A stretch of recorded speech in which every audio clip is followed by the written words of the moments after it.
کہ ڈانٹنا نہیں ہے، ڈانٹ ڈپٹ کرتے ہیں نا، والدین کو ڈانٹنے لگتے ہیں۔ جس والدین کے تجربات ایک کھلی کتاب کی طرح ہے، ان کی زندگی، ہو سکتا ہے کہیں وہ غلطی پہ ہوں گے، انسان ہی ہے، بشر ہے، غلطی پہ ہو سکتے ہیں۔ آپ اگر زیادہ پڑھے لکھے ہیں تو آپ کی تعلیم کے اعتبار سے آپ کی بات صحیح ہوگی، لیکن ان کی کسی غلط بات پہ اس کو ڈانٹ نہیں دینا ہے، پیار محبت سے سمجھانا ہے والدین کے لیے۔ یہ باڈی لینگویج ابھی نہیں شروع ہوا، ابھی صرف یہ ٹنگ اور زبان کی بات ہے، لسان کی بات ہے۔ کہا کہ فلا ولا تنہرہما وقل لہما قولا کریما، ان سے بھلی بات کہنا، بڑے شریفانہ انداز میں، بڑے ہی اچھے انداز میں ان سے گفتگو کرنی ہے، بات چیت کرنی ہے۔ اور اس کے بعد آگے کہا، اب باڈی لینگویج کی بات آ رہی ہے، وَخْفِضْ لَهُمَا جَنَاحَ الذُّلِّ، عاجزی کے، خاکساری کے پر کو بچھا دینا ہے ان کے سامنے۔ اس کو کہتے ہیں کہ زبان تو استعمال کرنے کے بارے میں اللہ نے کہہ دیا، پھر اپنے جسم کو بھی کہا کہ ان کو اپنے جسم کو ان کے سامنے کیسے اکڑ کر کے نہیں کھڑا ہونا ہے والدین کے سامنے۔ جن والدین نے اپنے کندھوں پہ بوجھ اٹھا اٹھا کر کے تمہیں کسی لائق اور قابل بنایا ہے، ان کے والدین کے سامنے اکڑ کر کے کھڑا ہونے سے پہلے 10 بار سوچ لینا چاہیے کہ کن دکھوں اور تکلیفوں اور مصیبتوں کو برداشت کر کے بچوں کو تعلیم دلاتے ہیں اور پڑھاتے لکھاتے ہیں، اور ایک مقام پانے کے بعد پھر وہ والدین کو ایسے اگنور کرتے کہ وہ والدین ہیں نہیں، ان کی زندگی میں پھر اولادیں نہیں ہیں، ان کو بھی وہ مقام و مرتبہ دکھاتا ہے اللہ رب العالمین۔ اس لیے اللہ عز و جل کے اس فرمان کو یاد کیجئے، سورہ بنی اسرائیل کی آیت نمبر 23 اور 24، اللہ نے زبان کے سلسلے میں استعمال کرنے کو کیسے کہا، پھر ڈانٹنے ڈپٹنے سے منع کیا، پھر یہاں تک کہا کہ وَخْفِضْ لَهُمَا جَنَاحَ الذُّلِّ، عاجزی کے، خاکساری کے، تواضع انکساری کے پہلو کو ان کے سامنے جھکائے رکھنا، پھیلائے رکھنا، اپنے بازوؤں کو ان کے سامنے پھیلا کے رکھنا۔ کس لیے کہ اللہ رب العالمین نے جن کی اطاعت و فرما برداری کو اس شدید حکم کے ساتھ ارشاد فرمایا، اگر وہ کبھی ایک زبان سے اطاعت و فرما برداری کے لیے کہے اور میں جھک پڑوں ان کے لیے، اس کے بعد اللہ عز و جل نے اخیر میں کیا فرمایا، وَخْفِضْ لَهُمَا جَنَاحَ الذُّلِّ مِنَ الرَّحْمَةِ، رحمت کے، یعنی ایک انسان کے اندر جب والدین نے ان کے ساتھ رحم و شفقت کا معاملہ کیا ہے، والدین بھی کبھی اس مقام پر پہنچ جاتے ہیں کہ ان کے ساتھ بھی رحم و کرم کا معاملہ کیا جائے، ان کے ساتھ بھی رحمت و شفقت کا معاملہ ہو۔ اللہ رب العالمین نے آگے کہا وَقُلْ رَبِّ ارْحَمْهُمَا كَمَا رَبَّيَانِي صَغِيرًا، اور یہ اللہ کے نبی صلی اللہ علیہ وسلم سے کہا کہ کہیے اپنے رب سے دعا کرتے ہوئے کہ اے ہمارے رب، اے ہمارے رب، تو ان دونوں پر ویسے ہی رحم و کرم فرما جس طرح سے انہوں نے بچپنے میں مجھے پرورش کی ہے، پالا پوسا ہے۔ بچپنے میں کیسے بچوں کو پالتے ہیں، جن کے بچے ہوں وہ بخوبی جانتے ہیں، اس کو بیان کرنے کی ضرورت نہیں ہے، کن کن حالات سے ہو کر کے گزرنا پڑتا ہے والدین کو بچوں کی تربیت کے لیے، بچوں کی پرورش کے لیے۔ اور والدین کی ولادت کے وقت کو ذکر کیا ہے اللہ رب العالمین نے۔ سوچئے تو صحیح، جس ماں نے جنم دیتے ہوئے تکلیفیں اٹھائی تھیں، اس ماں کو اگر کوئی ایک گالی کہہ کر کے استعمال کرتا ہو، اس بدبخت کو اس دنیا کے اندر ہی سما جانا چاہیے تھا، ختم ہو جانا چاہیے تھا۔ جس چیخ مار کر کے اپنے بطن سے نکالا تھا تمہیں، اللہ رب العالمین نے سورہ بنی اسرائیل کی ان دونوں آیات میں بڑے واضح انداز میں انسان کو حکم دے دیا ہے کہ انسان اپنی زبان کو کیسے استعمال کرے اپنے والدین کے ساتھ، اور اپنے باڈی لینگویج کیسا رکھے، یہ دونوں چیزیں، اور اس کے ساتھ ایک دعا بھی سکھا دی کہ جہاں تم اللہ رب العالمین کے لیے ذکر و اذکار کرتے ہو، اس دعا کو بھی اپنی زبان پہ ہمیشہ جاری رکھنا کہ رب ارحمہما کما ربیانی صغیرا، زندگی میں ہو تب بھی، زندگی سے رخصت ہو گئے ہوں والدین تب بھی، رب ارحمہما کما ربیانی صغیرا، کہ ہمارے رب تو ان دونوں پر رحم و کرم فرما، اس زندگی میں ہے تب بھی اور گزر گئے تب بھی۔ دعا کرتے رہیے ان کے لیے کہ جنہوں نے بچپنے میں مجھے پالا ہے اور بوسا ہے، تربیت کی ہے میری۔ اللہ رب العالمین نے سورۃ الکہف کی آیت نمبر 80 اور 81 میں اس بچے کے سلسلے میں ذکر کیا ہے کہ جس بچے کو خضر علیہ السلام نے قتل کر دیا تھا۔ اللہ رب العالمین نے فرمایا وَأَمَّا الْغُلَامُ فَكَانَ أَبَوَاهُ مُؤْمِنَيْنِ فَخَشِينَا أَن يُرْهِقَهُمَا طُغْيَانًا وَكُفْرًا۔ اس غلام کے قتل کرنے کے پیچھے، یعنی اس بچے کے قتل کرنے کے پیچھے جو ریزن بتلایا اللہ رب العالمین کے حکم سے، وہ یہ کہ ہم اس بات سے ڈرے تھے کہ کہیں یہ بچہ آگے چل کر کے اپنے والدین کا سرکش اور نافرمان نہ ہو جائے، اس لیے ہم نے یہ چاہا فَأَرَدْنَا أَن يُبْدِلَهُمَا رَبُّهُمَا خَيْرًا مِّنْهُ زَكَاةً وَأَقْرَبَ رَحْمًا، کہ اللہ رب العالمین ان کے لیے اس سے بہتر بچہ دے دے کہ جو ان کے لیے زیادہ رحم دل ہو اور ان کے ساتھ اچھا سلوک کرنے والا ہو۔ والدین کے مقام و مرتبے کے لیے اللہ رب العالمین نے اس چیز کو بھی کر دکھایا اس دنیا کے اندر۔ سورۃ العنکبوت آیت نمبر 8 میں فرمایا وَوَصَّيْنَا الْإِنسَانَ بِوَالِدَيْهِ حُسْنًا، وَإِن جَاهَدَاكَ لِتُشْرِكَ بِي مَا لَيْسَ لَكَ بِهِ عِلْمٌ فَلَا تُطِعْهُمَا۔ اللہ عز و جل نے کہا کہ ہم نے انسانوں کو وصیت کر دی ہے، حکم دے دیا ہے کس بات کا؟ کہ والدین کے ساتھ اچھا سلوک کرنا ہے، سورۃ العنکبوت کی آیت نمبر 8۔ اور کہا کہ والدین کی اطاعت کو مد نظر رکھتے ہوئے پھر ایک بات یاد دلائی ہاں کہ جب شریعت کی بات آئے، دین کا معاملہ آئے، توحید اور شرک کی بات آئے اور وہاں والدین شرک کے لیے ابھاریں، وَإِن جَاهَدَاكَ لِتُشْرِكَ بِي مَا لَيْسَ لَكَ بِهِ عِلْمٌ، اس معاملے میں کہ جس کے بارے میں تمہیں علم نہیں ہے، شرک کے لیے تمہیں کہہ رہے ہوں، اللہ عز و جل نے کہا فَلَا تُطِعْهُمَا، ان کے ساتھ پھر تمہیں اطاعت کا معاملہ نہیں کرنا۔ کس معاملے میں؟ صرف اس معاملے میں کہ جو دین کا معاملہ آیا، اللہ کی اطاعت اور نافرمانی کی جب بات آ گئی، پھر والدین کی نہیں، دنیاوی معاملات میں ان کے ساتھ اچھا معاملہ کرنا ہے۔ اس کا ذکر اللہ عز و جل نے سورۃ لقمان میں فرمایا، سورۃ لقمان کی آیت نمبر 14-15 ہے۔ اللہ رب العالمین نے فرمایا وَوَصَّيْنَا الْإِنسَانَ بِوَالِدَيْهِ حَمَلَتْهُ أُمُّهُ وَهْنًا عَلَى وَهْنٍ وَفِصَالُهُ فِي عَامَيْنِ أَنِ اشْكُرْ لِي وَلِوَالِدَيْكَ إِلَيَّ الْمَصِيرُ۔ اللہ عز و جل نے وہی وصیت والی بات، وصیت نامہ لکھا ہوا ہے، اس وصیت کو دیکھیے، زمین و جائیداد کے وصیت نامے کو دیکھنے اور لڑنے جھگڑنے کو تیار رہتے ہیں۔ اللہ عز و جل نے والدین کے لیے جو وصیت نامہ دیا ہے کہ ان کے ساتھ کیسا سلوک کرنا ہے، فرمایا کہ ماں نے ان کو حمل میں رکھا، تکلیفوں پر تکلیفیں اٹھا کر کے، تکلیفوں پر تکلیفیں برداشت کر کے ماں نے ان کو حمل میں رکھا، پھر ان کو جنم دیا، کس پریشانی کے ساتھ جنم دیتی ہیں وہ جانتی ہیں، اس کے بعد دودھ بھی پلائی کی مدت 2 سال۔ اللہ عز و جل نے کہا ان اشکر لی، میرا شکر گزار بنو، ولی والدیک، اور اپنے والدین کا شکریہ ادا کرنا، والدین کے ساتھ شکر گزاری کا معاملہ کرنا، والدین کے ساتھ اچھے معاملات، اچھے سلوک، اچھا برتاؤ، اچھا احسان، یہ سارے معاملات اللہ رب العالمین نے والدین کے لیے حکم دیا۔ اور اس کے بعد پھر کہا وَإِن جَاهَدَاكَ عَلَىٰ أَن تُشْرِكَ بِي مَا لَيْسَ لَكَ بِهِ عِلْمٌ فَلَا تُطِعْهُمَا وَصَاحِبْهُمَا فِي الدُّنْيَا مَعْرُوفًا۔ یہاں یہ بات پھر ذکر کر دی کہ اگر وہ شرک پر تمہیں ابھاریں تو ان کی بات نہیں ماننی ہے، لیکن دنیاوی معاملات میں ان کے ساتھ اچھا برتاؤ کرنا ہے۔ ماں باپ کافر بھی ہوں، ان کے کفر ان کے ساتھ ہے،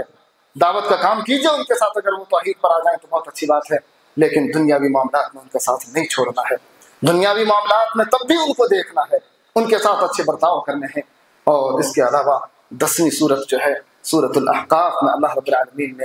آیت نمبر 15 سے لے کر کے 18 تک انہی باتوں کو ذکر کیا ہے، وہاں بھی اللہ عز و جل نے والدین کے احسان کے معاملے کو ذکر فرمایا۔ میرے اسلامی بھائیوں، میرے نوجوان ساتھیوں، اور خاص طور پر جن کے والدین ان کی زندگی میں موجود ہیں، اللہ رب العالمین کا حکم ماننے والے، ایک حکم کافی تھا رب کا، لیکن اللہ رب العالمین نے ایک نہیں 10 مقامات پر والدین کے مقام و مرتبے کو، ان کی قدر و منزلت کو ذکر کیا ہے۔ ان قرآن کی آیات کے پیش کرنے کا مقصد یہ ہے کہ مومن ہیں، ایک آیت کافی تھی ہمارے باپ کے لیے، لیکن اللہ رب العالمین نے شدید انداز میں کس کس اعتبار سے اس کو بیان کیا ہے۔ اگر ہم اپنے والدین کو پائے ہوئے ہیں اپنی زندگی میں، ان کے ساتھ اچھا برتاؤ کیجئے، یہ رب کی بھی اطاعت ہے، آپ کی زندگی یہاں بھی خوشی کے ساتھ گزرے گی، اللہ رب العالمین کے یہاں کامیاب ہونے والے لوگوں میں سے ہوں گے انشاءاللہ العزیز۔